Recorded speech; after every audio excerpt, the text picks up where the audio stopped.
Discount है, taxations हैं and commissions. अच्छा, एक आपका सेल प्राइस होता है, एक आपका मार्क प्राइस होता है। You know the difference between mark price and sale price? पता है आपको कि नहीं है? यस या नो में जवाब दो। Difference between? Mark price and sale price. Yes. Okay, so what is the difference? What is the difference? Basically ये होता है कि मार्क प्राइस होती है जिस प्राइस पे आप, ओरिजिनल सेलिंग प्राइस होती है mark price. Sale price basically होती है जिस पे बेचते हो। मार्क प्राइस भी वो होती है जिस पे आप बेचते हो? Mark price original selling selling price होती है, उसको चेंज वगैरह भी कर सकते हो।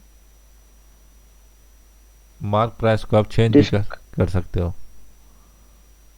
डिस्काउंट आ दिया बीच में, हम्म। वैसे आपने ऐसे करके। आपने खुद ही शॉप जाके शॉपिंग की है कहीं? नहीं, क्यों? नहीं किया अभी तक आपने? क्या मतलब जाके जलालसन जाके शॉपिंग वो तो या की है। जला सेंस, ओके, वहाँ पे आपने फॉर एग्जांपल कुछ खरीदने हैं तो वहाँ पे इस तरह का एक लेबल लगा होगा। हम्म।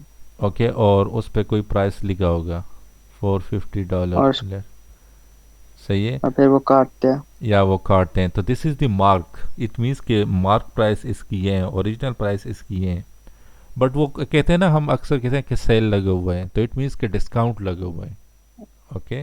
Selling price. या so that is the sale price. वो हम कहते हैं ना, सेल लग गया, सेल फ्ला मार्केट में सेल लग गया, तो तो मैंने भी तो वही कहा है। और mark price is the original price, ये चेंज नहीं होगी। ओके, और सेल प्राइस भी चेंज नहीं होती। आपने कहा था कि सेल प्राइस वो होती है जिस पे हम बेचते हैं। वही तो होती है सेल प्राइस। और मार्क प्राइस भी आपने इस तरह के कुछ इधर उधर की वो कर रहे थे। Okay, it's okay.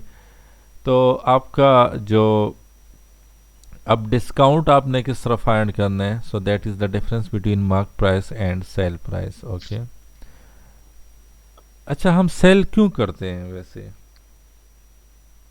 क्योंकि बिजनेस हमारी अच्छी परफॉर्म नहीं कर रही, ताकि कस्टमर्स आ जाए तो हम सेल पे लगाते हैं। अच्छा, आपकी बिजनेस अच्छा परफॉर्म नहीं कर रही तो इट मीन्स कि आप कम कीमत में सारी चीज़ें बेच दोगे? कि ताकि ज्यादा लोग खरीदे, क्योंकि बाज वक्त ये होता है कि लेकिन आप इसी तो get buy one get one free deals उन्हीं बिजनेसेस की होती हैं यूजली, जो अच्छा परफॉर्म नहीं कर रहे होते, तो ताकि कस्टमर्स ज्यादा आ जाए। तो इसमें तो ये नहीं होता कि आ, वो आप लॉस कर जाओ। आप इसमें तो आपका लॉस है, क्योंकि आप कम अमाउंट में उसको बेच रहे हो। थोड़ा सा प्रॉफिट नीचे जाता है, मगर ऐसा भी नहीं होता कि आप लॉस पे ऑपरेट करें। हम्म। यस, एक्चुअली स्टॉक में जब आपका वो ज़्यादा हो जाते हैं, आपका स्टॉक वो जब आपका मटेरियल वो जितने ज़्यादा हो जाते हैं, तो उसको निकालने के लिए हम फिर अक्सर ये पुट अप कर लेते हैं डिस्काउंट। या फॉर एग्जांपल मिल्क्स वगैरह हो गए। ओके, तो उसमें भी अक्सर वो एक्सपायरी डेट्स का वो इशू आ जाता है, तो वो उसको स्टॉक को खाली करने के लिए वो बस डिस्काउंट रेट लगा लेते हैं उस पर। सही है। तो हम्म। डिफरेंट रीजंस होते हैं जिसके बेस पे वो डिस्काउंट्स लगते हैं, तो उनको हम अक्सर परसेंटेज में किससे कन्वर्ट करने हैं वो होपफुली, क्योंकि 5A में हमने डिस्कस कर लिए हैं कि परसेंटेज में कन्वर्जन किस तरह करें। Discount divide by mark price लिख लो टाइम्स 100। अच्छा। A scarf priced at $100 is sold for 50, ये करना था। यस, किस तरह करना है थोड़ा For $88, find the percentage discount. Discount equals to marked price minus selling price, 100 minus 88. 12. Okay, divide by. Discount divided by mark price into 100. Yes. अच्छा, इस तरह दूसरा भी है। अच्छा, यहाँ पे एक दूसरा आ जाता है, goods and service tax. Actually इस तरह है कि गवर्नमेंट्स भी अपने जितने भी एक्सपेंडिचर्स हैं उनको फुलफिल करने के लिए जितने अ, अ,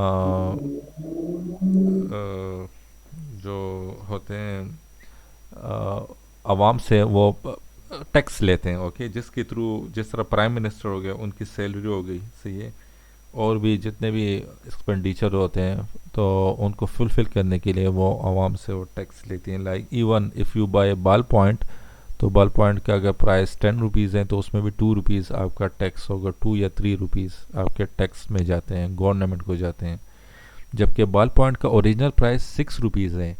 ओके, अगर आपने बॉल पॉइंट ख़रीदना है तो वो 6 रुपीज़ आपको देना चाहिए, लेकिन 4 रुपीज़ जो होते हैं वो गवर्नमेंट एक्स्ट्रा आपसे चार्ज करती हैं अपने एक्सपेंडिचर को फुलफिल करने के लिए।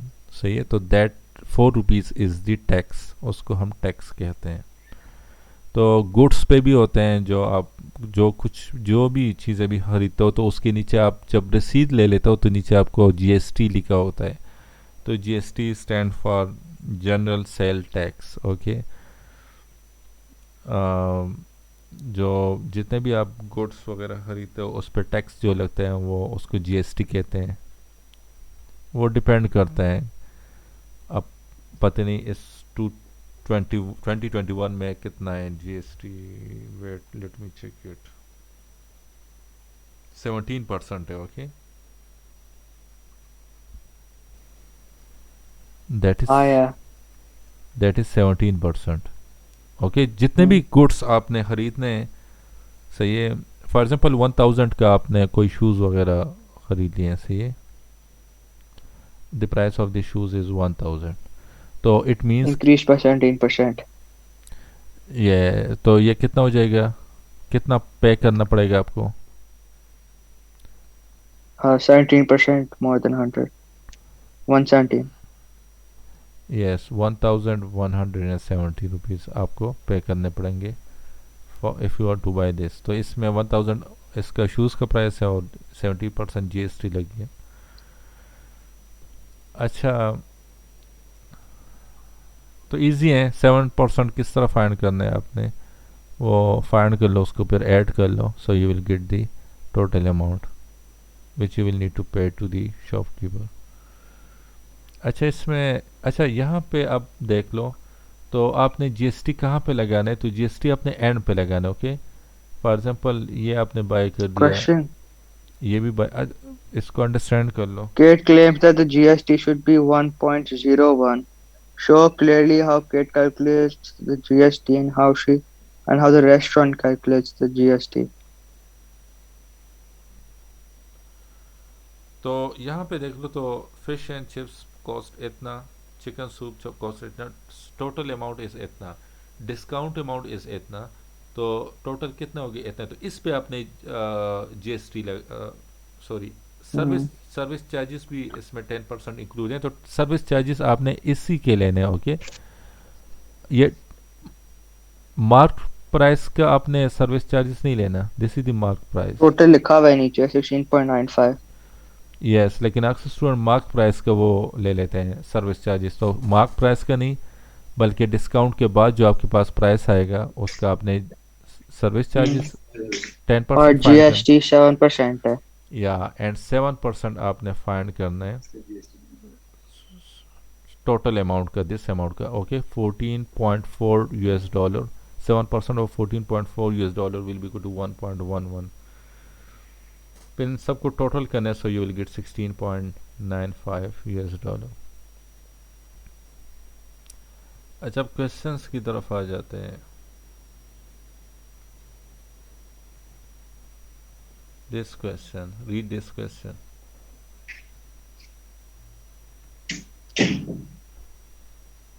तो पिछले क्वेश्चन में आपने वो टोटल का 7% निकाला।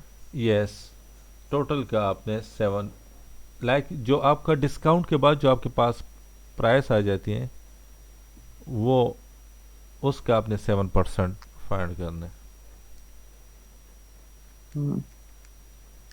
सर्विस चार्ज को ऐड करके उसका फिर 10% निकालना है। यस। नहीं, सर्विस चार्जेस के साथ यहाँ पे जो आपके पास आएगा, अच्छा, नेक्स्ट क्वेश्चन। सर्विस चार्जेस के एक्चुअली 10% और 14.44 ले तो आपके पास सर्विस चार्जेस आ जाएंगे। यहाँ पे आपके पास टोटल अमाउंट कितना आ गया, 14.40 प्लस 1.44। तो इस पे आपने फिर 7% जीएसटी निकालना है।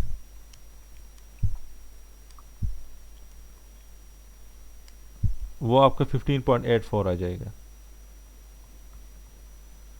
क्योंकि सर्विस चार्जेस भी आपका अमाउंट में आते हैं। टोटल अमाउंट इट मीन्स कि जितना अमाउंट आपने रेस्टोरेंट को पे करना है उसी अमाउंट पे आप जीएसटी फाइंड कर लो। मुझे पता है, इसलिए तो मैंने पूछा था। मगर क्वेश्चन ये भी, एक्सप्लेन हाउ केट कैलकुलेट्स, तो उसमें होगा कि बस डिस्काउंट सीधा उसने 7% निकाला। यस। अब हम वो असल वाले क्वेश्चन पे जा सकते हैं। ये क्वेश्चन कर लेते हैं ताकि थोड़ा सा वो। Mr. Wong has dinner with his family at a restaurant which offers a 10% discount. The marked price of the food they order is 100. Given that there is a service charge of 10% and GST is at 7%, calculate the total amount he has to pay.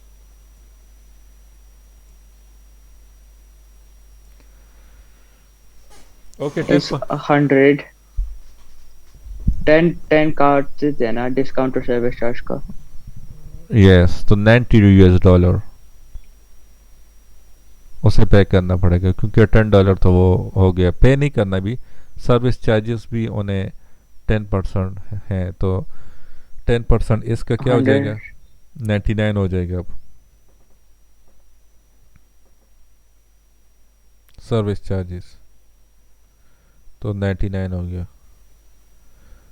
GST 7% है, 7% इस पे apply कर लो।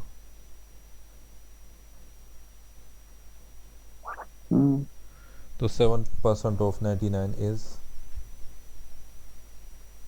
10% of 99. Yes 6 7 point divided by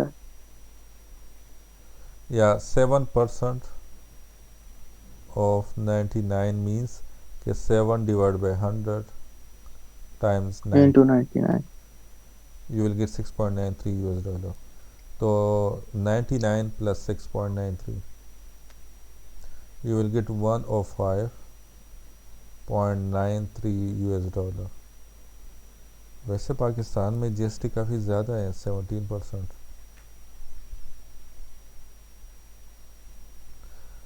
this will be I think final answer.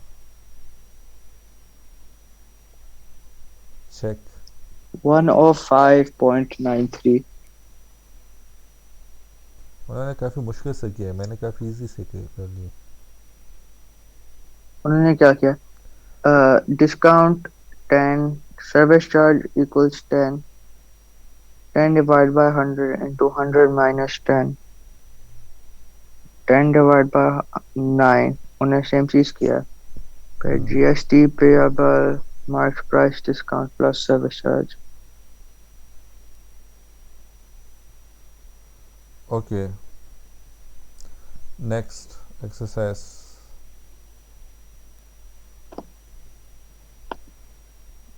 Practice question कर लेते हैं।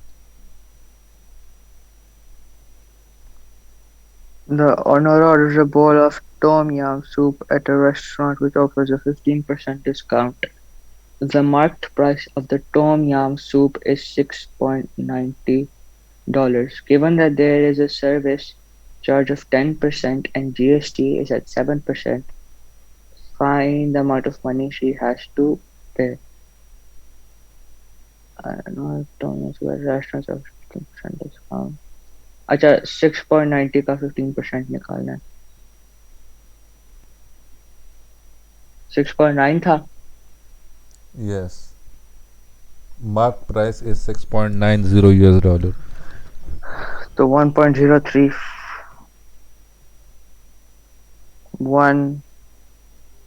1 हो गया 15%। 15% आपने फंड के लिए इसका।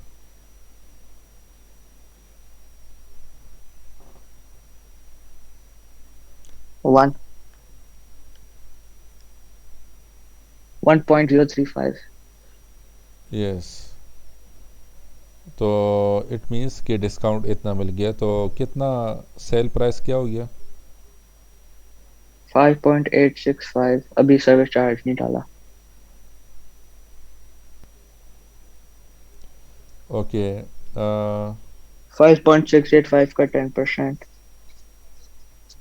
तो बेसिकली 0.5865।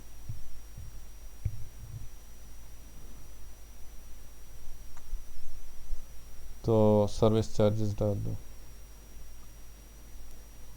5.65 अच्छा, जीएसटी भी डाल दो। और सर्विस चार्ज 7%। टोटल कर लो, उसके बाद जीएसटी डालना है। 7 डिवाइडेड बाय टोटल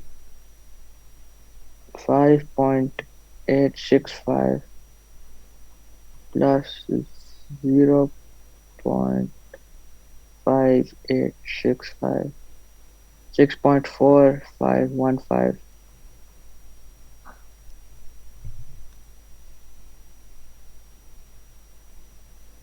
और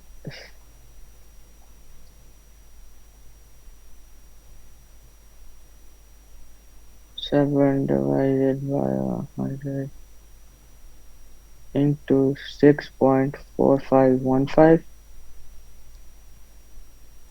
$6.9 you will need to pay.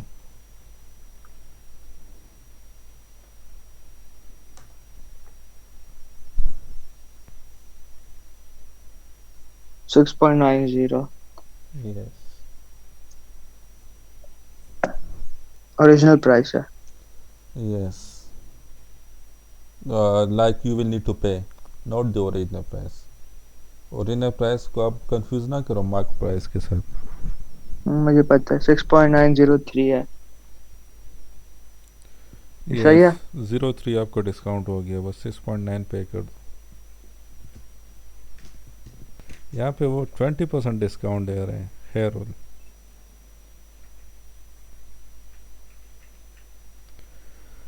Okay, Herul orders one set of meal at a restaurant which offer a 20% discount. There is a service charges of 10% and GST is a 7%. Given that he pay a Given total that he pays a total of कितना? 23.54 ओ, हमने opposite million. आना है अब, उल्टा आना है अपने। Carol orders one set a meal at a restaurant offered a 20% discount. There is a service charge of 10% and GST is at 7%. Given that the total is 23.54, find the marked price of the set meal. अब बस सबसे पहले हमने GST निकालना है, फिर service charge और फिर discount. Let's say mark price is x, तो आपका 20% डिस्काउंट इस पे लगा लो, तो आपका सेल प्राइस क्या हो जाएगा?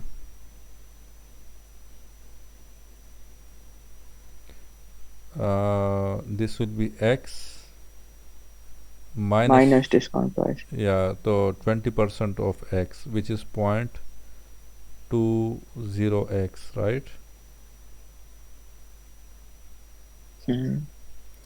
ओके, अब सर्विस चार्जेस भी इसके साथ ऐड कर लो।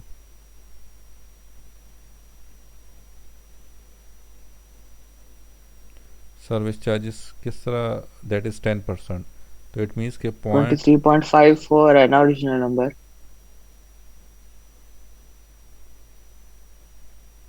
नहीं, उसकी तरफ ना जाओ। 23.5।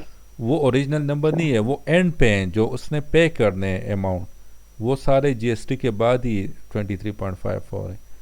तो this is the service charges. तो now total charge, total amount क्या हो जाएगा? That's will be equal to this x minus 0.20x plus service charges which is 0.10 x minus 0.20x। अब इन पूरे अमाउंट पे जीएसटी डाल दो विच इज 7%, तो इट मीन्स के 0.07, ये आपका x हो जाएगा minus 0.20x plus 0.10x minus 0.20x, ये आपका जीएसटी अमाउंट आ जाएगा। अब टोटल अमाउंट नेट पे कितना करना होगा, ये amount total amount plus this GST.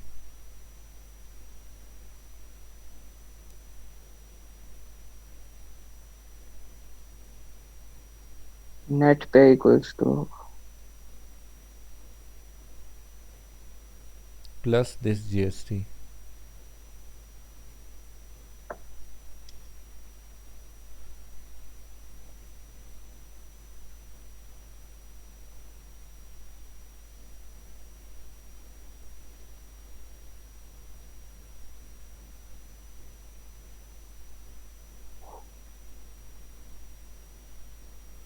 Okay okay, अब नेट पे मुझे गिवन है $23.54।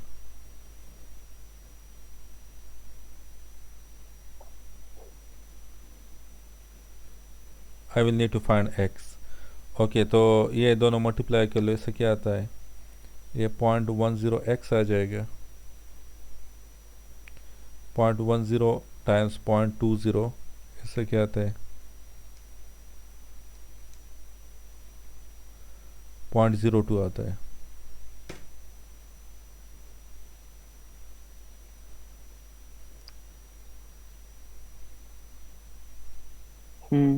23.54। ओके, मगर हम स्टेप बाय स्टेप नहीं कर सकते इसको आराम से, मतलब इस कॉम्प्लिकेट करने की जरूरत है। किस नहीं किस तरह स्टेप बाय स्टेप। जैसे हम सबसे पहले तो हम डिस्काउंट को ऐड करेंगे और सर्विस चार्ज और जीएसटी को माइनस करेंगे। यस वो है, लेकिन वो थोड़ा सा एक्चुअली आपने नीचे से ऊपर की तरफ वो उसमें जाना पड़ेगा, लेकिन वहाँ पे अक्सर वही स्टूडेंट तो गलती करूंगा कर लेते हैं वो। कि डिस्काउंट से शुरू नहीं करना, जीएसटी से शुरू करना। यस, जीएसटी से आपने स्टार्ट लेना है, लेकिन वो थोड़ा सा कम्प्लेक्स हो जाते हैं, तो आपके लिए बेस्ट ये हो कि एक ही सीक्वेंस को आपने फॉलो करना है। बट यहाँ पे डिफरेंस पर क्या हो जाता है, डिफरेंस मीन्स कि आपने वेरिएबल यहाँ पे यूज़ करना है, एक्स यूज़ कर लिया करो, तो काफ़ी इजी हो जाता है। यहाँ पे आप सिंपल एक्स फाइंड कर लो, you will get the mark price. ये वही मेथड मैंने किए हैं, देख लो। अच्छा। लेकिन मैंने सिंपल इस तरह किया कि मुझे यहाँ पे सिंप्लीफाई करना चाहिए था थोड़ा सा, तो ये इक्वेशन थोड़ा और सिंप्लीफाई हो जाता। ये देख, सारे एक्स को कंबाइन कर लेता तो मेरे पास एक वैल्यू आ जाता टोटल अमाउंट का।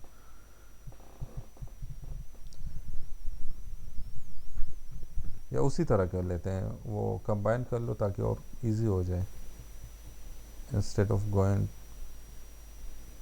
To like this. ये आपका x minus 0.02x plus point, ये इसके साथ हो जाएगा, और यहाँ पे ये पॉइंट यहाँ पे आ जाएगा। अब इन सबको ऐड कर लो, you will get 1x value. 1 minus 0.20 plus 0.10 minus 0.02, so 0.88x आ जाएगा।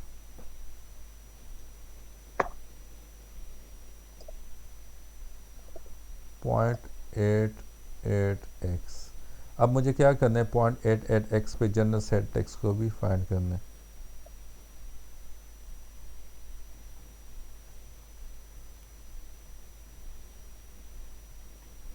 तो ये क्या हो जाएगा, टाइम्स 0.07, तो 0.0616 आ जाएगा। This is general set tax. तो अब टोटल कितना नेट पे कितना होगा, 0.88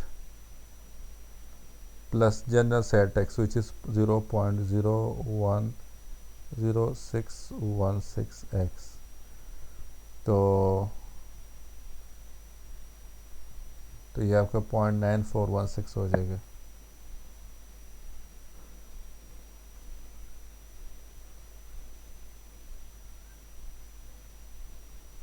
So your x value will be equal to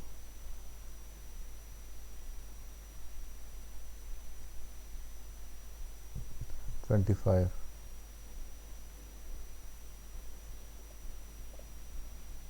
ये आपका 25 होगा।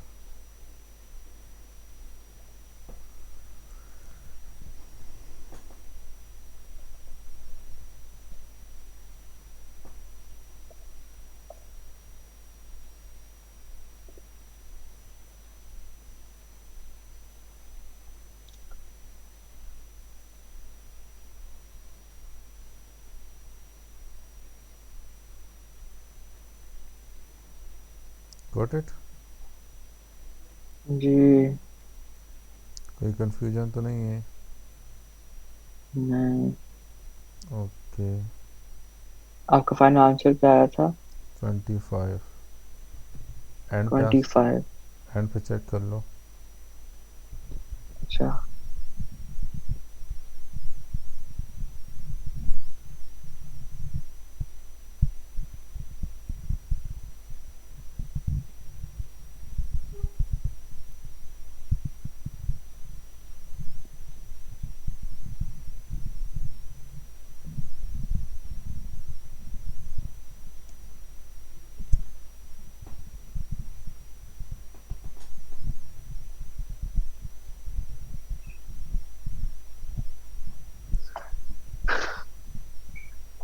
एंड पर आंसर आता है practice question number 7, 5B। Cupboard में है।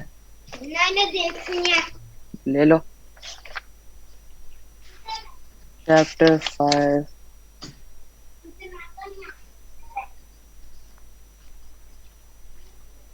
Question number 5। Yes, question 2, practice question 2, question 2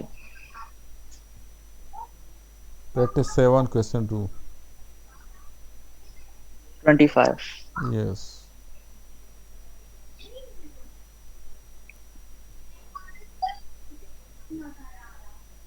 got it?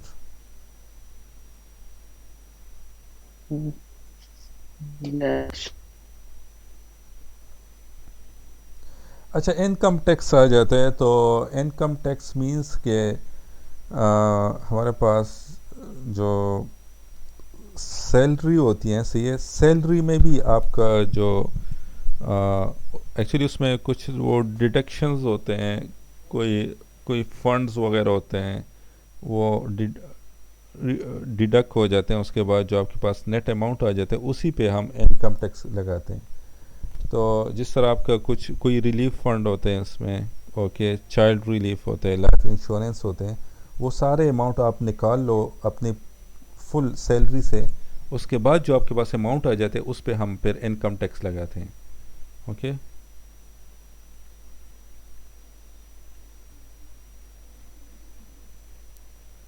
तो यहाँ पे आपके पास जो इस पे जो आपका इस पे हम फिर इनकम टैक्स लगाते हैं।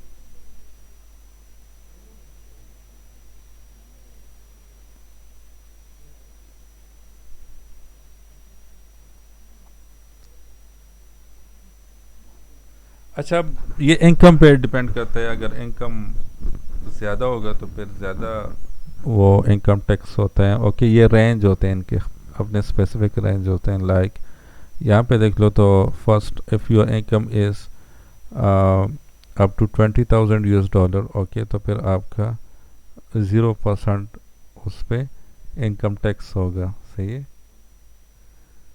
अच्छा, उसके बाद नेक्स्ट जो होता है लाइक $10,000, लाइक अप टू 30, तो फिर उसमें हम 2% लगाते हैं इनकम टैक्स, तो वो आपका 200 ग्रॉस टैक्स पेबल, वो $200 आपने उसमें पे करने हैं। इसी तरह जो आपका बाकी ये रेंज, डिफरेंट रेंज आपको गिवन है। ओके, तो दिस इज़ ये मैंने यहाँ पे इनकम लिखा है, this is the chargeable income. Okay, this is non as chargeable income. तो ये हैं या फिर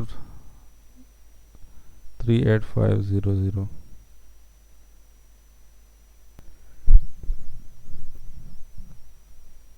सही है, यहाँ पे देख लो। तो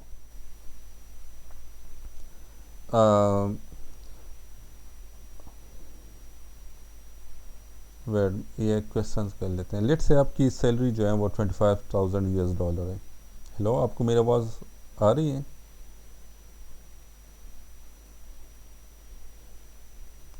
आ रही है। ओके, लेट से आपकी सैलरी 25,000 US डॉलर है अभी। 1000। यस। तो आपने इसको इस तरह करना है कि इस टेबल के अकॉर्डिंगली आपने लगाने, इनकम टैक्स लगाने। ओके, तो ये आपका इस रेंज में आता है। इस you can write it like 20,000। First 20,000 पे कोई टैक्स नहीं लगेगा, ओके, क्योंकि 0% टैक्स है। तो ये तो आपको कोई टैक्स नहीं होगा, ज़ीरो टैक्स होगा। जबकि नेक्स्ट 5,000 जो होते हैं उस पे कितना 2 टैक्स, डिवाइडेड बाय।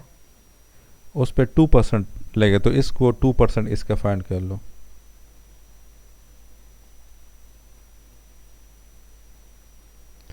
तो ये आपका हो जाएगा 100 US डॉलर।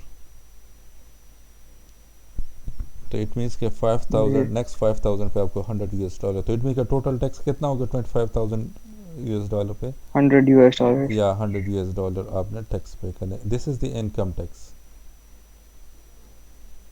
अच्छा, ये आपका टोटल सैलरी नहीं है, ओके, जो मैंने आपको 25,000 का है। This is the chargeable salary.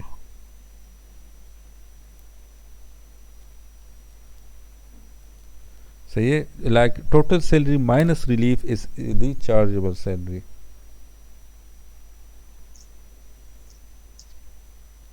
सही है। जी। ये थोड़े से माइन्यूट कंसेप्ट है, माइनर। यहाँ पे देख लो तो पर्सनल रिलीफ इतना, ये देख लो तो एनुअल इनकम इतना है, इतने इनकम में will not subject to income tax as shown in the following table.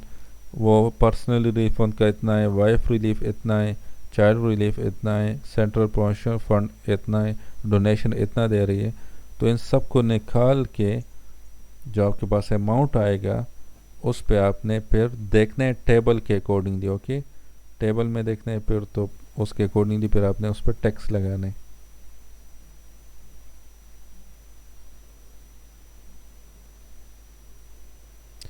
ये 40,000 बन गया था नेट। तो 40,000 US डॉलर, तो 40,000 US डॉलर पे 7% टैक्स है। इजी है, इतना मुश्किल नहीं है, आप फिर ट्राई कर लो। कमीशन क्या होता है?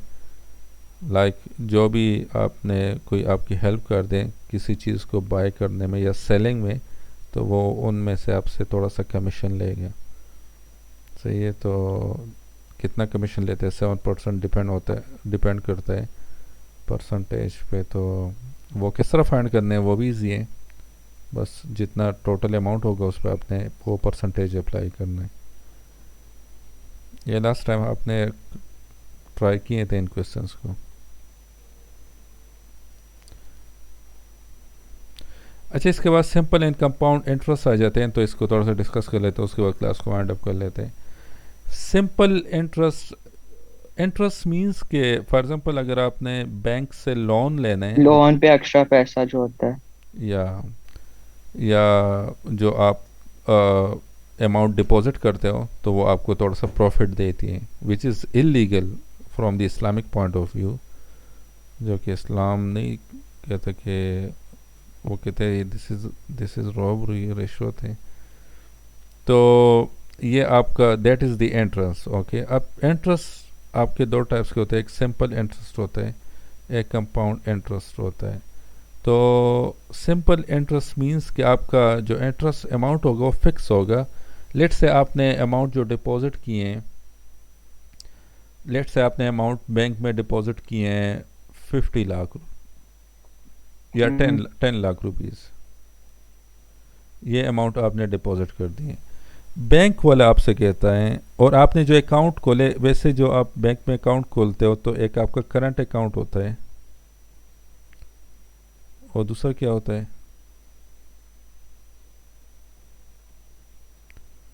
टू टाइप्स ऑफ अकाउंट होते हैं। अगर आप बैंक चले जाओ तो वो आपसे पूछते हैं कि करंट अकाउंट आपने खोलना है या सेविंग अकाउंट आपने खोलना है। तो करंट अकाउंट अगर आपने खोलना है तो इसमें कोई इंटरेस्ट नहीं होगा. इंटरेस्ट मीन्स कि इसमें ना तो आपको कोई प्रॉफिट होगा और ना ही आपका कोई लॉस होगा.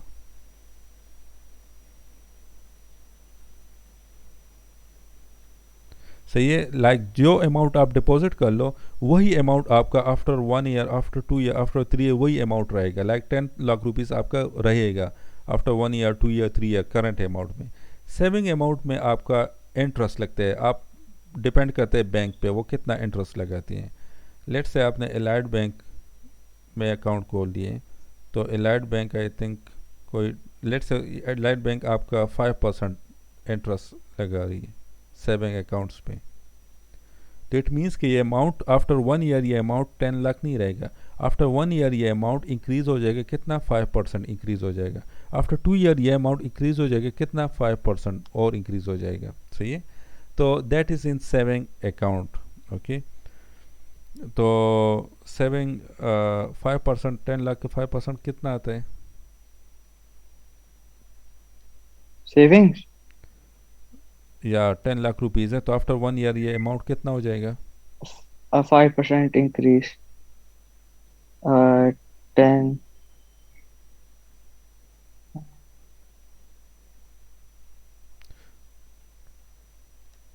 500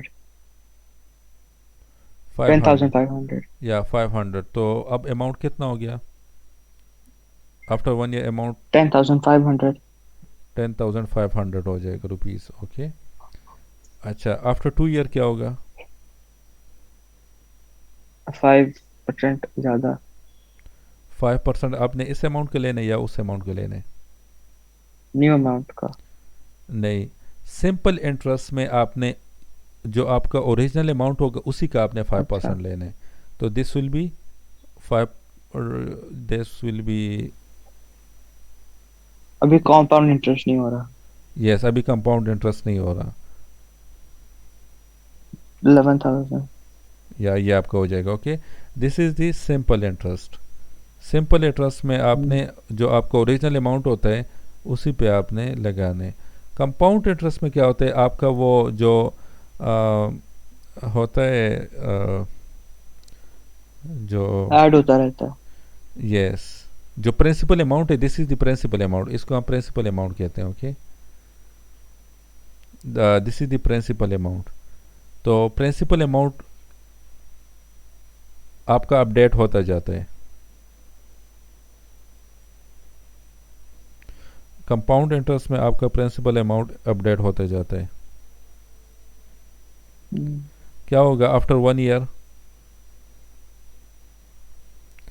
कितना हो गया था? इंक्रीज 10,500 हो गया था.